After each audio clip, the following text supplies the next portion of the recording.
Alright, moving on, let's take a look at section 2.3. As we continue our topic of the algebra of functions, we're going to look at the composition function. The composite function, f circle g. So we got a notation of an open circle between two function names. It's our notation for composition. So if you have two functions and you want to compose those two functions, f and g for example, right, it's defined as the following. So f circle g of x is equal to f of g of x. So what we're doing with composition is we're plugging in one function into another. So we're substituting g into the f function. So x, of course, is our domain variable, our input variable for g, right? And g of x is our input or domain for f. It's our input.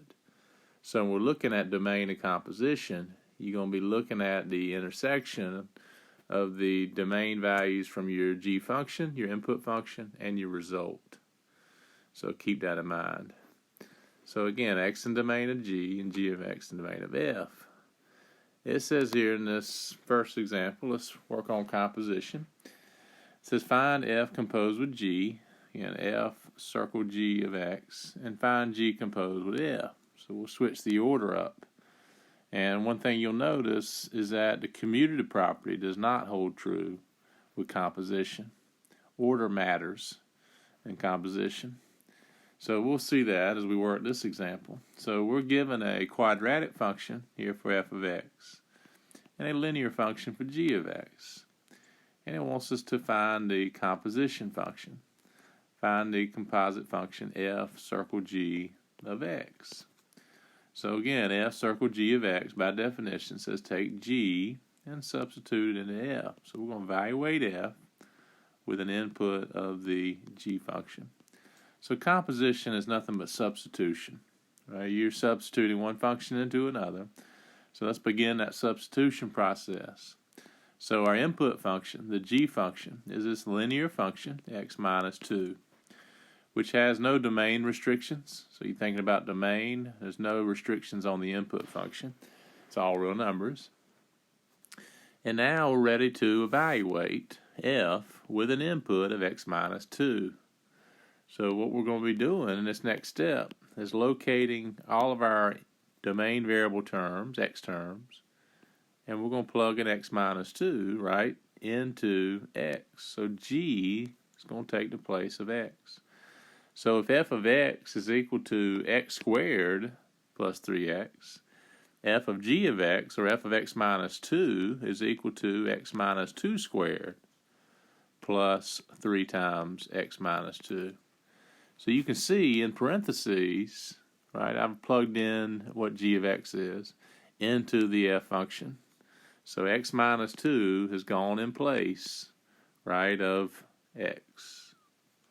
So you can see that plugged in to this function. All right, so now all we got to do is simplify. So we've done the composition. So let's go ahead and simplify this down. Now to square x minus 2, that means we're going to multiply x minus 2 together 2 times. And then we'll distribute the 3 through. So we have 3x minus 6. And what's x minus 2 times x minus 2? So as we square this, as we distribute, multiply all the terms together, x times x is x squared, x times negative 2 is negative 2x. And then we'll distribute the minus 2 through, minus 2 times x, negative 2x. Negative 2 times negative 2 is 4. And then plus our 3x minus 6. And as we look at simplifying, of course we have some like terms, right? We've got the minus 2x minus 2x, right? And again, if you want, we'll go ahead and simplify the square down first. Just make sure you see the square of it. So it ends up being x squared minus 4x plus 4. So in the end, there's the square of x minus 2, right? It's x squared minus 4x plus 4. And now we can combine the remaining like terms. So we have a negative 4x and a 3x. So they add up to negative x. And then we have the 4 and the minus 6, and they add up to negative 2. So combining our like terms. right, is our next step. So we'll make that note over here on the side. Now with that said, this is our composite function. So here's f composed with g of x. So f, circle g of x. Here's our composition function. So now I want to show you that composition is not commutative. The commutative property does not hold true. So let's take and turn it around. Let's go and look at, we'll do a different color, we'll do red. Let's go now find g composed with f of x. All right, one thing I want to make note of, if you're talking about domain, of course, domain is all real numbers, right? As we define this function. There are no undefined values in this quadratic, as there is no undefined values in the input. So no restrictions. But let's find g circle f of x. So with that, we're going to evaluate g with an input of f of x. All right, so we're going to substitute f into the g function. So f of x is x squared plus 3x. So let's evaluate. So g of x squared plus 3x. So we're going to plug that in. So wherever we see an x term in the g function, we're going to plug f of x in. So we're going the other way this time. So we're taking x squared plus 3x, right? And we're going to substitute it into x minus 2. So that will be what? Parentheses, x squared plus 3x minus 2. So again, I'm taking out the x term in the g function. So again, x squared plus 3x, look back up here at the beginning, just took the place of x. We just substituted f into g of x. All right, that's our work with our function there, g composed with f. All right. Now as we simplify, of course, it simplifies down to a quadratic function, just like we got with f circled g, but it's a different quadratic function. So not the same, they are different. We had x squared minus x minus 2 with f composed with g, and we have x squared plus 3x minus 2 with g composed with f. So they are different. Of course, domain, no restrictions on x with this composition function. So all real numbers. All right, so keep that in mind. Do be careful when doing composition. Make sure there's no restrictions. So even roots, rational terms, can't take the even root of negatives, can't divide by 0. Make sure you include those restrictions when you're writing domain. So that's composition. And we'll talk about composition later in the semester when we deal with inverse functions. That's a way to prove inverses, do composition.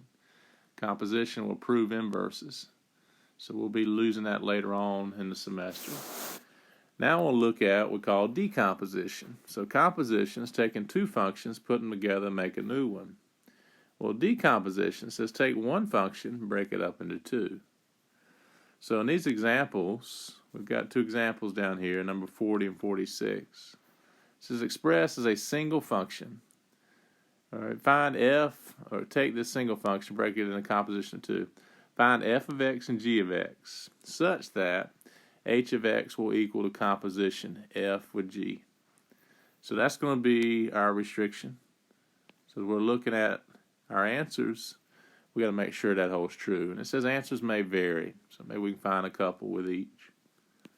So again, we're looking at two new functions. We want f of x and we want g of x. That's our question. So what we're going to do decomposition is to create a new function of x. Now, since they want our composition f with g, all right, you must create f first. So again, create f of x first. That's going to be the parent function because we're going to plug g into it. So with g with f, we create g first. And with that said, we're creating a new function of x. So let's go ahead and do that. So with f of x, what I'm going to do is I'm going to locate my x term in the given function. And it's in the radicand, right? It's in the root. this cube root function. So we got a radical function. X is in the radical, right? It's the radicand. So what I'm going to do is I'm going to take out the radicand, x squared minus 8, because it contains my domain variable x. And to create a new function of x, I'm going to let all of that equal x.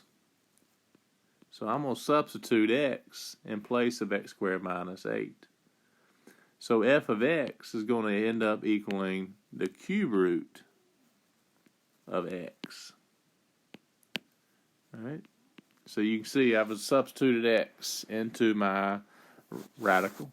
So I'll create a new function of x based off the one they've given me. And that's how I handle all radical functions. Right? Radical functions are domain variables in the radicand. So we want to take out that domain variable. We've got to take out what they give us and plug x into it to create a new function of x. So we've got to figure out where we're plugging x in, and that's wherever your x term is located. Now with composition, right, we've got to be able to get the original function back. So it's just like creating a puzzle. We're getting two pieces that fit back together. Whatever you take out must be the other function.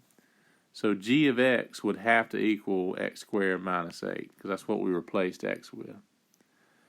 So here are my two functions.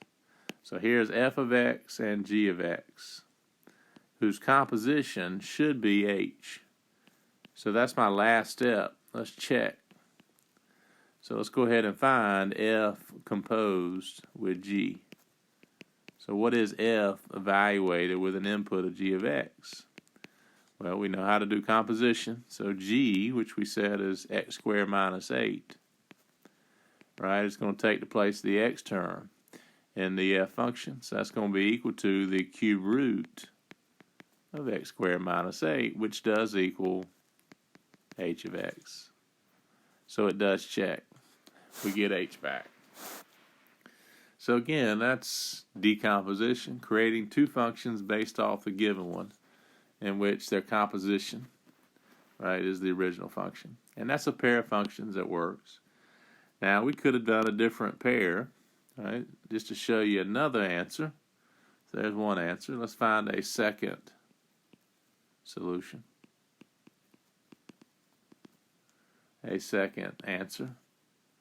All right, so with our second answer, let's go ahead and see if we can create a different one. Now remember, our whole goal is to figure out where we're going to plug x in. So we could have let f of x equal, well, in the radicand, we had the expression x squared minus 8. We could just take out the x squared and replace x.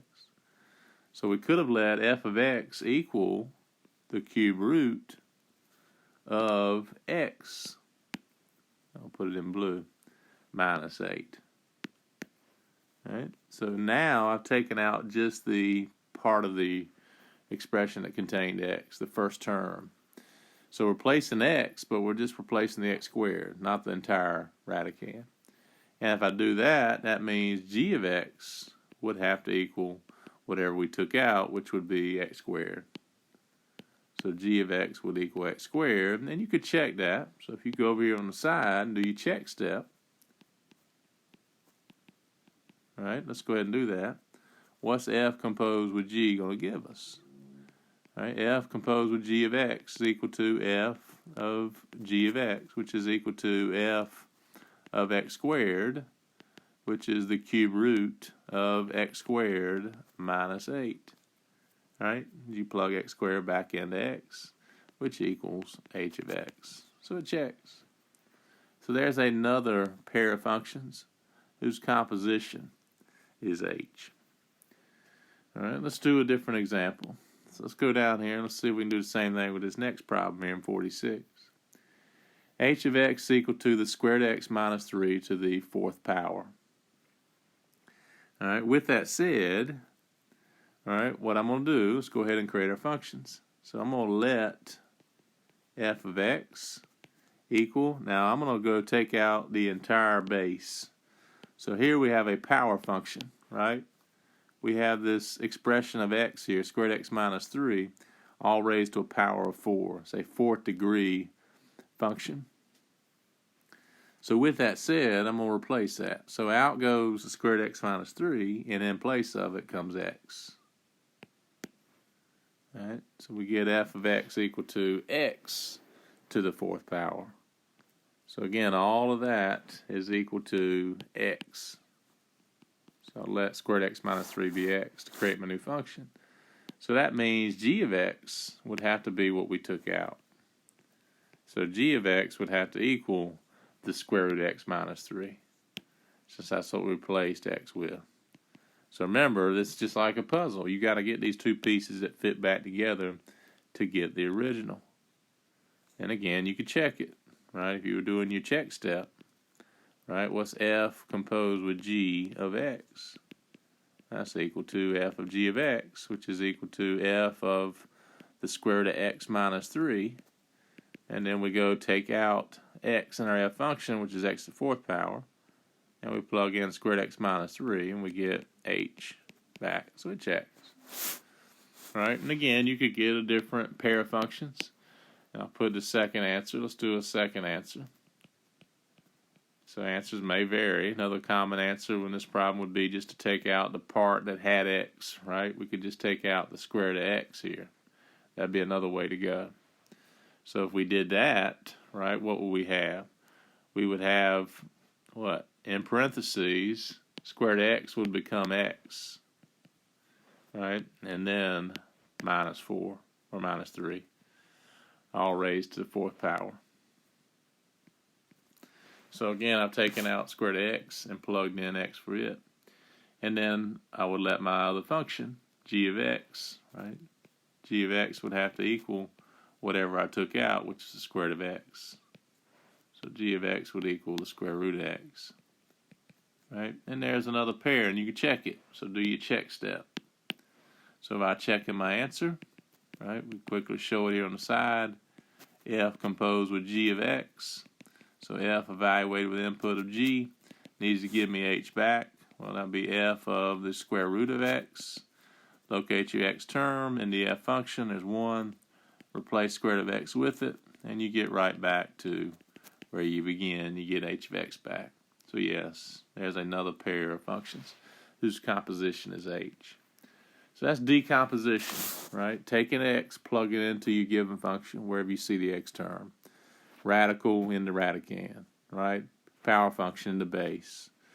A rational in the denominator, for example. Different functions we would see.